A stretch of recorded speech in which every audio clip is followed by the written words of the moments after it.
સ્વામિનારાયણ ભગવાનની જય. શ્રી અક્ષર પુરુષોત્તમ મહારાજની જય. શ્રી ગુણાતીતાન સ્વામી મહારાજની જય. શ્રી ભગતજી મહારાજની જય. શ્રી શાસ્ત્રીજી મહારાજની, શ્રી યોગીજી મહારાજની જય. શ્રી પ્રમુખ સ્વામી મહારાજની જય. શ્રી મહંત સ્વામી મહારાજની જય. સુરત અક્ષરધામ મહોત્સવની જય. કાર્યકાર સુવર્ણ મહોત્સવની જય. આજે ગુરુ પૂર્ણિમાનો શુભ દિવસ છે.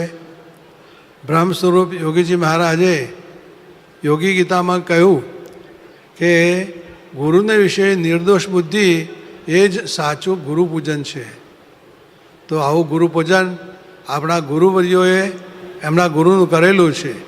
બ્રહ્મ સ્વરૂપ પ્રમુખ સ્વામી મહારાજ અને પ્રગટ બ્રહ્મ સ્વરૂપ પરમજી મહંત સ્વામી મહારાજે એમના ગુરુ જે યોગીજી મહારાજ એને વિશે અખંડ એવી નિર્દોષ બુદ્ધિ એ રાખી અને પોતે જીવન જીવ્યા છે અને આપણને એ આદર્શ બતાવ્યો છે.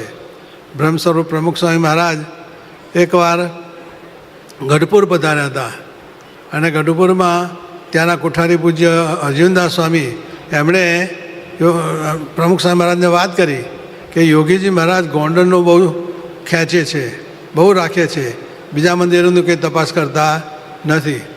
ત્યારે એ વખતે પ્રમુખ સ્વામી મહારાજે અર્જુનદાસ કોઠારીને સ્પષ્ટપણે કહ્યું હતું કે યોગીજી મહારાજ જે કરે બધું દિવ્ય છે, એમાં કોઈ પણ પ્રકારનો દોષ એ લાવો નહીં. અને યોગીજી મહારાજ એ મને આજ્ઞા કરે કે તમે આ ગઢપુરનું મંદિર એ ગેલામાં પધરાવી દો તો કેવું પધરાવી દઉં. તો આ રીતે પ્રમુખ સ્વામી મહારાજને યોગીજી મહારાજના વચનમાં આવી સંપૂર્ણ નિર્દોષ બુદ્ધિ હતી. વળી એકવાર પ્રમુખ સ્વામી મહારાજના સાનિધ્યમાં યોગીજી મહારાજનો અમૃત મહોત્સવ ક્યાં કરો એનો મિટિંગ થયેલી અને મિટિંગમાં બધા પોતપોતા મોટા સ્વામી કે આટલા દરા ઉજવો, મગનભાઈ સેક્રેટરી કે આપણો બોચાસરમાં ઉજવો, બીજા કે અમદાવાદમાં ઉજવો, એમ દરેકે પોતપોતાના શહેરમાં ઉજવવાની વાત કરી. પછી છેવટે યોગીજી મહારાજને પૂછવામાં આવ્યું કે યોગી બાબા ક્યાં આપણા ઉત્સવ ઉજવો? ત્યારે યોગીજી બાબાએ કહ્યું કે પ્રમુખ સ્વામીને પૂછો.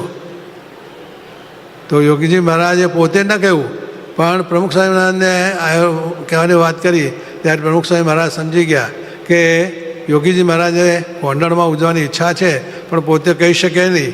એટલે સ્વામીની મરજી જાણીને એમણે બધા સભામાં કહ્યું કે આપણે અમૃત મહોત્સવ ગોંડલમાં જ ઉજવવો છે. ત્યારે કોઈ મોટા સાહેબ કે ગાડાના ભાઈ કંઈ પાણીની વ્યવસ્થા નથી, લાખો માણસો આવે, ક્યાંથી પાણી લાવશો? ત્યારે પ્રમુખ સ્વામી મહારાજ કે અમે ગમે તેવું કરીશું, ભાદર ડેમમાંથી પણ પાણી લાવશું, પણ આપણો મહોત્સવ એ ગોંડલમાં જ કરવો છે. અને એ રીતે ગોંડલમાં જ અમૃત મહોત્સવનો નક્કી થયો. ત્યારે પછી જ્યારે પ્રમુખ સ્વામી મહારાજ એ યોગી બાબાની રૂમમાં ગયા તો યોગી બાબા ખૂબ રાજી થયા એમના પર અને ભેટ્યા અને એ રીતે સ્વામીની મરજી એ સાચવી અને એમણે એ કાર્ય કર્યું. એકવાર યોગીજી મહારાજની પાસે સરદારગઢના કેટલાક ભક્તો એ સ્વામીશ્રીને વિનંતી કરી કે આપ અમારે ત્યાં પધારો, માનવદર પધારો છો, તમારે ત્યાં આવજો. યોગીજી મહારાજ કે ભલે આવશું. પણ પછી એ માનવદારના પ્રોગ્રામ થયો પણ પછી કંઈ સમયની અનુકૂળતા નહોતી અને સરદારગઢનો કેન્સલ થયો. એટલે બધા ત્યાંના સ્થાનિક ભક્તો એવું જાણ્યું કે આ બધા ટ્રસ્ટીઓ ભક્તો છે એ બધાએ ના પાડી હશે. એટલે પછી જ્યારે એ ગાડીઓ ત્યાંથી સરદારગઢથી પસાર થઈ ત્યારે વખતે પેલા ટ્રસ્ટીઓની કાર ઉપર બધા થોડા કેટલાક અજ્ઞાનીઓએ પથ્થરમાર કર્યો અને પછી જ્યારે ગોંડલ આવ્યા ત્યારે બધા બહુ દુઃખી થયા હતા. એટલે પછી બધાએ મિટિંગ કરી અને કહ્યું કે આ પ્રોગ્રામ કોણે ઘડ્યો હતો? તો યોગી બાબા કે પ્રમુખ સ્વામીએ. હવે સરદારગઢના હરિભક્તોએ યોગી બાબાને જ કહેલું, યોગી બાબાએ કહ્યું એમાં આવશું, પણ યોગી બાબા કહ્યું પ્રમુખ સ્વામીએ. પ્રમુખ સ્વામી એમને કહ્યું બાબા આપે કહ્યું તો મને આમ કહું છો, પણ પોતે માથે લઈ લીધું અને યોગી કહ્યું કે આ મેં કર્યો હતો અને એથી બીજા બધાનો હવે ઠપકો એ પોતે સહન કર્યો પણ યોગી બાબાનો એમ કે કોઈ કહે નહીં. તો આવી રીતે યોગીજી મહારાજના વચનને વિશે એમને એ પ્રકારની નિર્દોષ બુદ્ધિ હતી. અને પ્રમુખ સ્વામી મહારાજ ઘણીવાર વાત કરતા કે યોગીજી મહારાજનો મત ને મારો મત ક્યારેય જુદો પડ્યો નથી, એના ચાંદે ચાંદ.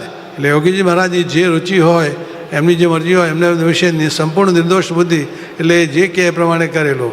એટલે વર્ષો સુધી એમણે આ રીતે યોગીજી મહારાજની આજ્ઞા પ્રમાણે વર્ત્યા. તો એ જ રીતે પ્રગટ વંશો પરમજી મહંત સ્વામી મહારાજ પણ યુવકમાં હતા ત્યારથી એકવાર પ્રમુખ મહંત સ્વામી મહારાજ વિનુભાઈ તરીકે ગોંડલમાં બાપાની સેવામાં ગયા હતા અને એ વખતે ભૈલોબા કરી દરબાર એ પોતાની નવી પેલી ખટારો એ પ્રસાદિત કરવા લઈ આવેલા. એનું પૂજન કર્યું યોગી બાપાએ અને પછી યોગી બાપાએ આજ્ઞા કરી કે એમાં તમારે કચરો ભરવાનો છે. તો પેલા ભાઈ તો નિર્દોષ ભાવ આ કે સ્વામી કચરો ભરીએ. અને એ વખતે વિનુભાઈને સખત તાવ આવ્યો હતો અને આવા તાવમાં પણ યોગીજી મહારાજે એમને આજ્ઞા કરી કે તમે કચરો ભરવામાં જોડાઈ જાઓ. તો સ્વામી બાબાના વચને પોતે એ વખતે પણ સેવામાં જોડાઈ ગયા અને સારામાં સારી રીતે સેવા કરી. એકવાર પ્રમુખ સ્વામી મહંત સ્વામી મહારાજને યોગી બાબાએ આજ્ઞા કરી કે તમે ઉપવાસ કરજો. તો એ દિવસે એમણે ઉપવાસ કર્યો. બીજે દિવસે પારણાની તૈયારી કરી અને પછી એમ કે યોગી બાબાના દર્શન કરીને પછી પારણા કરશું. અને યોગી બાબાના દર્શન ગયા અને યોગી બાબાએ સીધો જ કે આજે પણ ઉપવાસ. એટલે મહંત સ્વામી મહારાજે એમને કહ્યું વિનુભાઈએ કે બાબા કાલે તો હતો ઉપવાસ. બીજે દિવસે ઉપવાસ કર્યો. તે બીજે દિવસે પણ પારણાની તૈયારી કરી અને પછી જ્યારે ગયા અને બાપાએ કહ્યું કે ત્રીજો ઉપવાસ. તો ત્રીજો પણ એમણે કર્યો અને એવી રીતે સળંગ 5 ઉપવાસની આજ્ઞા કરી. તો સ્વામી છે વિનુભાઈએ ક્યારે એમને કહ્યું કે બાબા ચાળા આગળના ઉપવાસ છે ના તો ભારે પડે. પણ યોગી બાબાના વચને એમના આજ્ઞામાં આ પ્રકારની નિર્દોષ બુદ્ધિ રાખી અને એમણે 5 ઉપવાસ સતત કરેલા. તો એ રીતે નાના શરૂઆતથી યુવક અવસ્થામાંથી જ એમણે આવી રીતે સ્વામીની આજ્ઞા પાડેલી. તો અને એકવાર મહંત સ્વામી મહારાજ યોગી મહારાજ ઉકાળ પાણી કરવા બેઠા હતા ત્યારે સામે પંક્તિમાં બેઠા હતા અને પત્રવેલિયા પીરસાતા હતા. ત્યારે યોગીજી મહારાજ જ્યારે મહંત સ્વામી આગળ પીરસવા આવ્યા ત્યારે યોગીજી મહારાજે કહ્યું કે એમને પત્રવેલિયા નહીં આપતા, એમના નથી ભાવતા. એમને તો ભાવતા હતા પણ છતાં પણ યોગી મહારાજ કહ્યું નથી ભાવતા એટલે નહીં પીરસતા. તો એમને નહીં પીરસ્યા. અને એ વખતે યોગીજી મહારાજની રુચિ જાણી કે આપણે પત્રવેલિયા ના કરાવવા. તો વર્ષો સુધી યોગી બાબાની આજ્ઞા રુચિ જાણી વર્ષો સુધી મહંત સ્વામી મહારાજે પત્રવેલિયા એ જમ્યા નહીં.